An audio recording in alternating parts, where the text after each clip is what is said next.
You think you've done everything right. You packed light, zipped up your bag, and walked confidently towards security. But this year, it's not just liquids that can get your carry-on flagged. Across U.S. airports in 2025, officers are tagging bags for reasons most travelers don't even realize. A bag that feels a little too heavy at the gate, even a tub of protein powder sitting next to your electronics. These small, ordinary details can trigger an extra inspection, and that's when things start to go sideways. Some travelers lose precious minutes while officers unpack every layer. Some end up paying surprise gate check fees when staff decide their carry-on is overweight, not oversized. Others have to watch as certain items, food, cosmetics, or sealed liquids, get set aside for disposal or testing. The truth is, airport security in 2025 runs on precision. New CT scanners can read shape and density in 3D, spotting even minor irregularities that older machines would have ignored. Gate agents now monitor both weight and balance in overhead bins. And CBP officers cross-check passenger data faster than ever, powered by facial recognition and expanded e-gate systems rolling out nationwide this year. So this video breaks down 12 hidden carry-on rules designed to get your bag flagged and how to stay ahead of them. These aren't recycled travel hacks. They're the enforcement tactics and quiet updates shaping how we all fly this year. Stick around, because the last rule is the one everyone thinks they already know, but millions still forget, leading to full bag searches and missed flights every single week.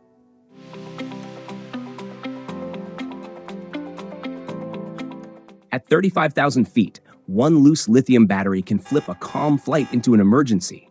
Its temperature can surge past 1,000 degrees in seconds. Smoke fills the cabin, oxygen masks drop, and the pilots dive for the nearest runway. The flight ends early, and the airline spends thousands cleaning up the damage. This isn't rare or exaggerated. It's real, and it's happening more often than you'd guess. In 2024, an American Airlines jet in San Francisco had to evacuate before takeoff when a laptop battery started smoking in a passenger's bag. Crews fought the smoke on the jet bridge while travelers slid down emergency chutes. That's why aviation safety teams take batteries so seriously. Once lithium goes into thermal runaway, it doesn't stop burning. It keeps reigniting until it's cooled completely.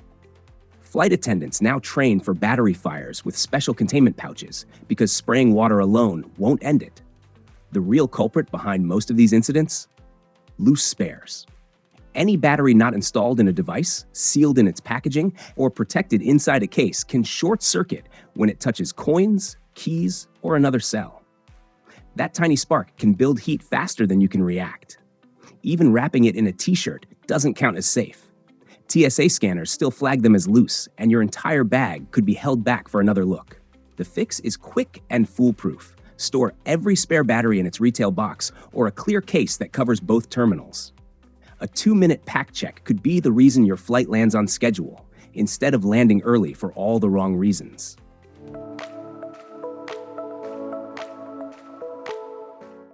You've followed the rule, emptied your bottle, left the cap off, walked through security feeling confident.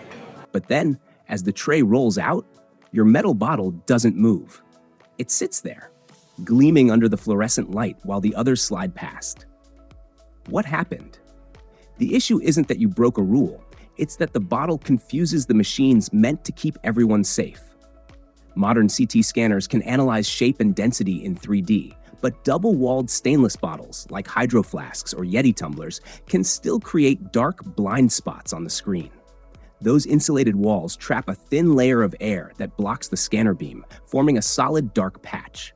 When that happens, the officer can't confirm the bottle's empty and has to check it by hand. That's why you'll sometimes see travelers singled out for a quick recheck. Not because TSA bans metal bottles, but because the scanner wants a second look. Most times, the officer just opens it, shines a light inside, and hands it back. Still, there's a reason they're cautious. Smugglers have used water bottles with false bottoms or hidden compartments before. Famously, back in 2007, NFL player Michael Vick was stopped at Miami International when a modified bottle concealed traces of marijuana. Incidents like that remind screeners that a bottle isn't always what it seems. If you want to glide through security, choose something scanners love: clear plastic or collapsible silicone bottles. They're transparent, lightweight, and instantly show they're empty. Once you're past security, refill it at a fountain or cafe. At the airport, the safest bottle is the one that barely gets noticed. Plain, clear, and never interesting enough to raise an eyebrow.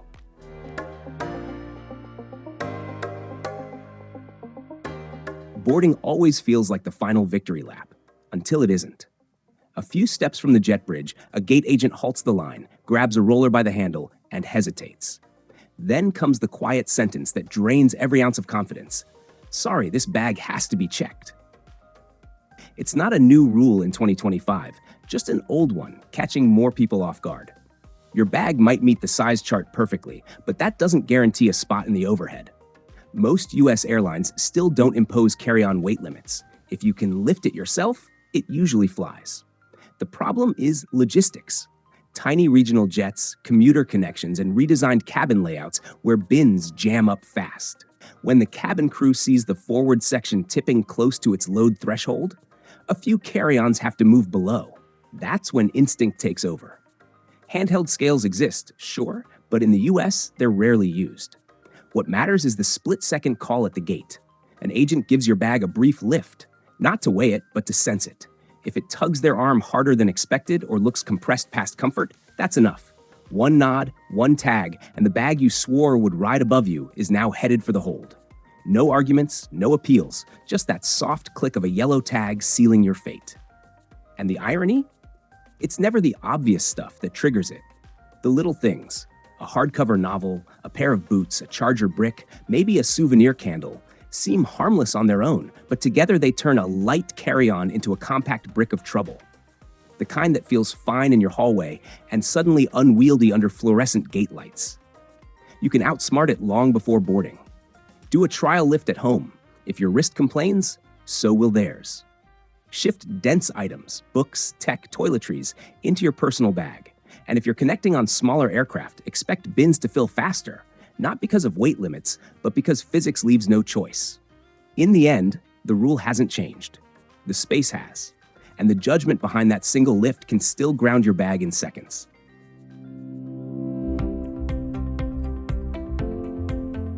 It's his first big trip since joining the gym. Shaker bottle? Check. Supplements? Check. A brand new tub of protein powder, the pride of his carry-on, sits perfectly packed beside the sneakers. The line moves fast until the officer's hand lands on that tub. What's this? He looks up, startled. Protein powder, he says, like it's the most innocent sentence ever spoken at an airport.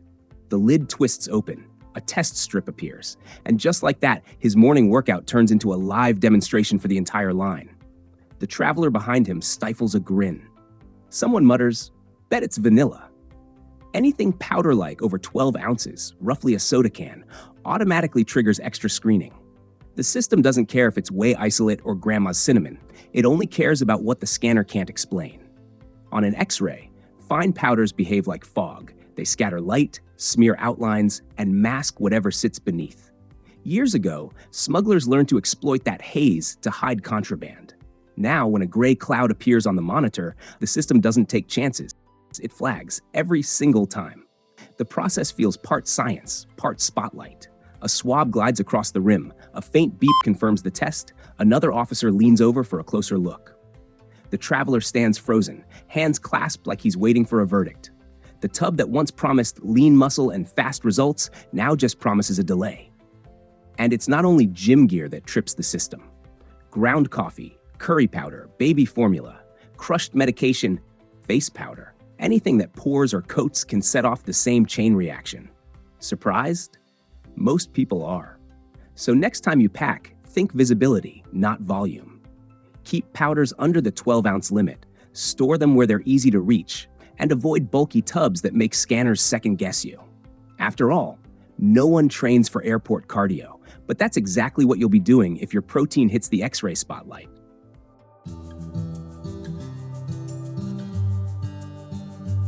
Personal items used to slip by with loose enforcement, but that's changing fast, especially on international flights. Airlines are now tightening how they define one personal item, and they're watching more closely than ever. Some major carriers have introduced AI cameras at boarding gates that automatically count and measure what each passenger carries. Gate agents also use handheld scanners to confirm bag dimensions on the spot. These tools catch the small details human eyes can miss, like that extra shopping bag or camera pouch that seemed harmless at check-in. The rule itself hasn't changed. One carry-on, one personal item. What's new is how precisely it's enforced. At airports like Heathrow, JFK, and Narita, agents now call out passengers juggling multiple bags, even if each looks small enough to fit. A wallet plus a laptop sleeve? That's 2 personal items. Add a duty-free bag or camera case, and you're suddenly over the limit. The result? Surprise gate check fees, often between $25 and $75 per extra bag, depending on the airline and route. I once saw a passenger at Heathrow get stopped right before boarding, 2 shopping bags swinging from her wrist, both small enough to seem harmless. The gate agent smiled, pointed to one, then the other, and explained, only one can fly free. She tried to tuck one bag into the other, but space ran out, and so did her luck. The fee? £50, charged on the spot. A single minute of planning could have saved her both money and embarrassment. To avoid the same mistake, think about how your bags appear, not just how much you're carrying. International flights are stricter because of limited cabin storage, and crews are trained to spot anything that could block another passenger's space. A camera bag slung across your chest or a large water bottle with its own strap can look like a third item, even if it's small. To stay clear of that scene, focus on presentation as much as packing. Slip smaller pouches or purchases inside your main bag before boarding. Clip accessories to your tote or backpack with a carabiner so they read as a single piece.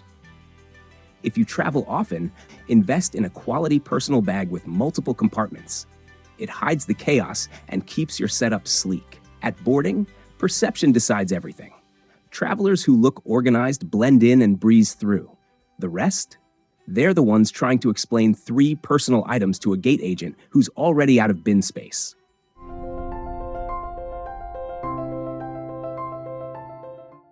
It's the kind of suitcase that makes you feel ahead of everyone else. Built-in charger, GPS tracking, a digital lock that clicks at your fingerprint. You roll it toward the gate, confident and connected, until the scanner light flashes red and the conveyor slows to a stop. The agent leans in, checks the tag, and waves you over. That's when the illusion of smart travel meets reality.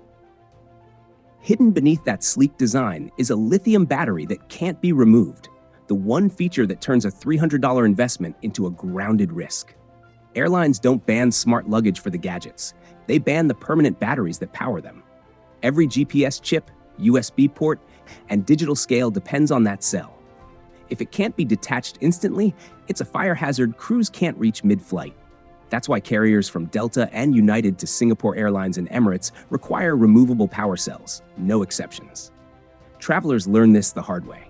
Forums are packed with stories from Heathrow, Changi, and LAX, people stranded mid-journey, paying to ship their bags home or leaving them behind entirely. Awkward, right? That sleek suitcase quickly becomes the most expensive mistake of the trip. And the tech inside doesn't help. Those USB ports, GPS trackers, and electronic locks rely on sealed batteries soldered into the frame. Even if you promise not to use them, their very presence can trigger a hands-on check. Some international airports won't even allow it into the cabin unless it proves compliance. The smartest move happens before you pack. Choose a suitcase with a visible battery slot, one you can open without tools, and test it at home until removal feels effortless. Have you tried removing yours yet? And if the cell's hidden behind screws, skip it. A detachable power bank under 100 watt gives you the same convenience at a fraction of the risk and guarantees your luggage keeps rolling forward instead of staying parked beside the gate.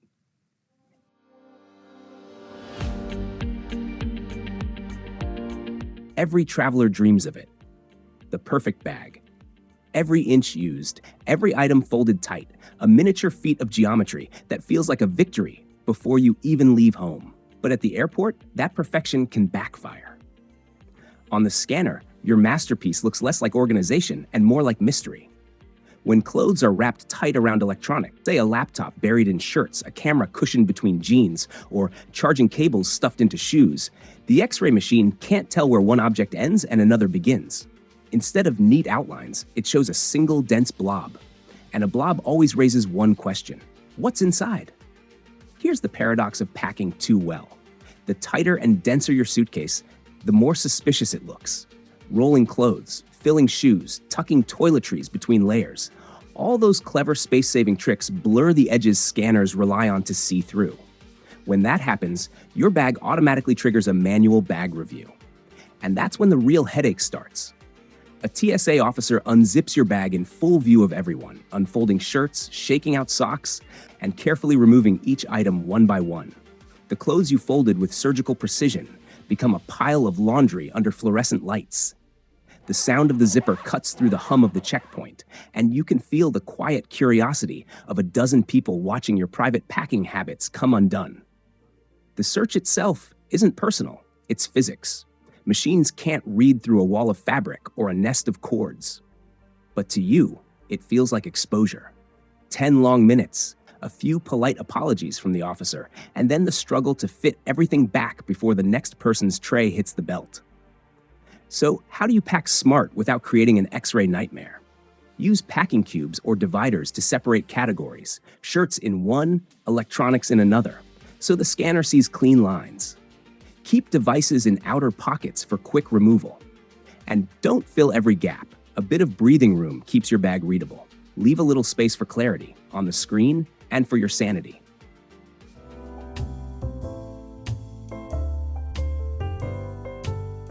We know the rule by heart. Liquids must be in containers 3.4 ounces, 100 milliliters, or less, all fitting inside one clear quart-sized bag. Simple, right? That's what most travelers think, right before they lose something expensive at the checkpoint. Even seasoned flyers get caught by how TSA actually enforces the 311 rule.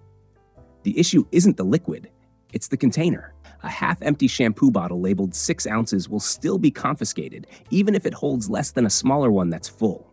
Officers don't measure content, they read the printed capacity on the label. And the definition of liquid has grown to cover things no one expects. Peanut butter? Liquid. Hummus? Liquid. Gel shoe inserts, thick foundation, creamy lotion, even a dense lip balm, all now fall under 311. If it squeezes, spreads, or smears, it counts. TSA officers are trained to remove anything that fits that description, even if it looks harmless. That's how travelers lose $50 skincare, prescription gels, or jars of local honey without warning. There's no chance to merge, pour, or repack once you're at the belt. If it doesn't meet the rule, it's gone. The classic mistakes haven't changed. People still pack multiple liquid bags instead of one, use opaque pouches that hide what's inside, or carry oversized containers thinking half full is good enough. It's not. Each error ends the same way: a polite nod from the officer and a soft clunk as your item drops into the disposal bin. Before your next flight, check the printed volume on every container, not the amount inside, and pack within the limit. When in doubt, swap it for a smaller bottle or skip it entirely. They call it a simple rule. But if you've ever watched a $60 jar of moisturizer vanish into a gray bin, you know nothing about 311 feels simple anymore.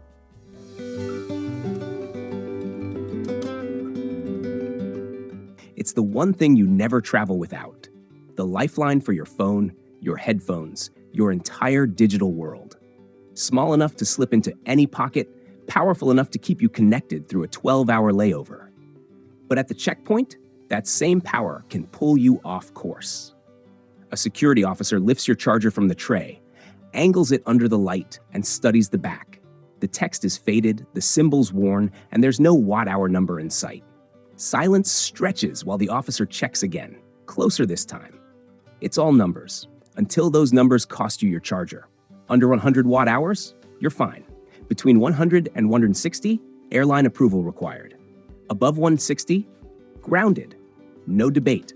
But most power banks list milliamp hours instead of watt hours, turning an everyday accessory into a math problem you didn't study for. Multiply MMR by voltage, divide by 1,000. It's routine for the officer, nerve-wracking for you. I once read a story on X about a traveler at LAX who faced that exact moment. He carried a 30,000 milliamp hour pack worth $120. When asked for the watt hour, he hesitated. The officer checked, confirmed it exceeded the limit, and dropped it into the bin. One pause, one dull clatter, and his charger was gone. Even perfectly safe devices can fail the test. A missing or unreadable label counts as unverified, and unverified means gone. Every week, travelers lose perfectly good chargers simply because their stickers faded or peeled. Before your next trip, check your model online or print the watt-hour specs from the manufacturer's site. Keep them handy, and always pack the charger in your carry-on, never checked. Power keeps your journey running, until it becomes the reason it stops.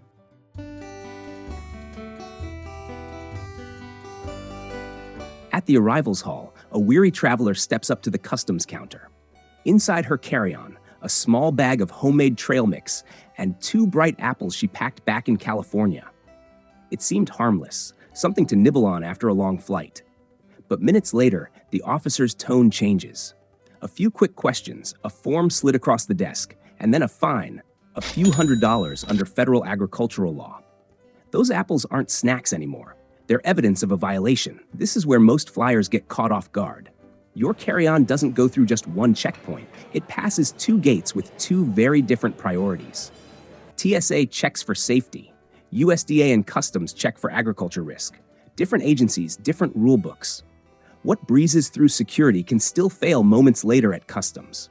Fresh fruit, raw vegetables, jerky, cheese, honey, and even homemade snacks can all trigger agricultural rules. Jerky from a local farm counts as a meat product. A wedge of artisanal cheese falls under dairy import restrictions. TSA might let them pass. Agriculture officers won't. These inspectors aren't there to nitpick.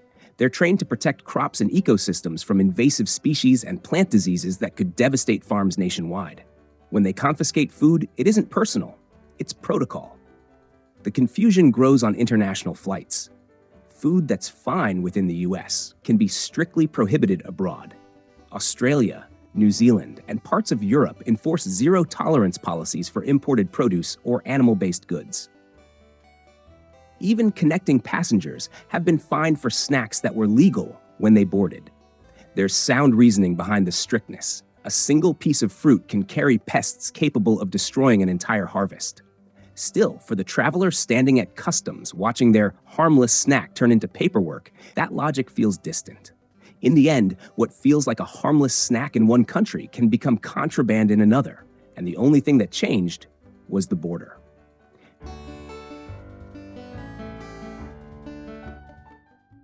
The checkpoint feels colder than usual. Bright lights, polished trays, and that faint antiseptic scent that clings to airport metal. A traveler sets down a small insulated pouch, just insulin, kept cool for the flight. The bag glides into the scanner, but one frame lingers on the screen a little too long. An officer leans in, eyes narrowing. The pouch is lifted from the belt, handled with care. Inside, a vial of clear liquid, a few ice packs, a folded doctor's note. No label, nothing that instantly proves what it is. The officer's movements are calm and methodical. Each action has a purpose, examining the light, checking the seal, scanning for consistency. Another officer steps over to double-check the monitor. It's not confrontation, just procedure, but under that blue glare, the silence feels heavy enough to hear your own pulse. Without clear labeling, even routine medicine can confuse the machine. Metal caps, glass vials, or cooling packs distort the image, leaving officers to confirm by hand. Most checks wrap up quickly, but when the medication quantity looks high, or the drug falls under controlled categories like ADHD, anxiety, or pain treatment, a supervisor may step in. Rarely, an agent calls to verify the prescription. Under bright lights, a minute feels much longer than it should. Passing through smoothly starts before you ever reach the belt. Pack your prescriptions in their original pharmacy bottles, your name and dosage visible. Skip weekly pill organizers unless you bring the labeled containers too. A copy of your prescription or a short doctor's note helps, especially for injectables or refrigerated meds. With clear packaging, the process turns efficient, decisive, almost silent. When the officer reseals the pouch and sends it forward, the sound of the belt returns, soft but certain. You take a steady breath, and for the first time in minutes, the journey feels like yours again.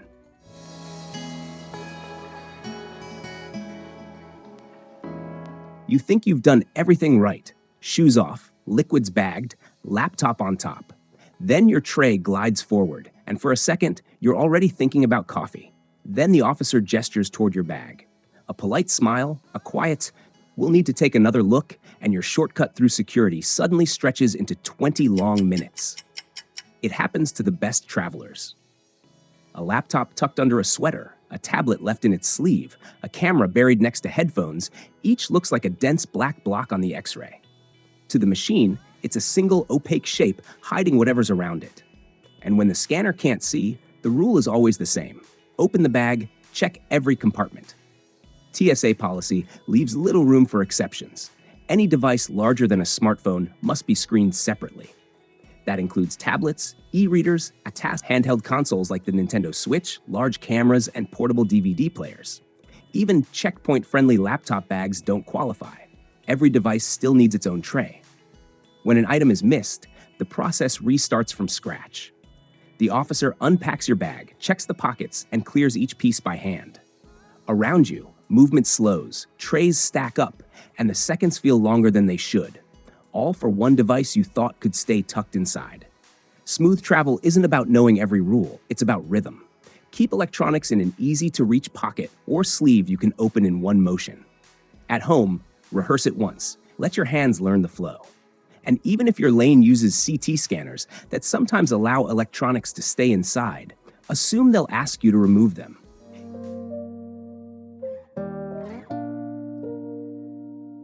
Even seasoned flyers still get caught by surprises, gear that looks suspicious, sealed, duty-free bottles that don't survive a connection, and tense moments at the gate that end with an avoidable fee. These little details decide whether you walk on calmly or watch your trip unravel one mistake at a time. Airport scanners judge by outline, not intent. A folded gimbal or drone pack can mimic a firearm shape on screen, triggering a full search. One traveler learned that at JFK when his stabilizer set off a manual inspection midline. Keep drone batteries in odd-shaped gear in clear sleeves.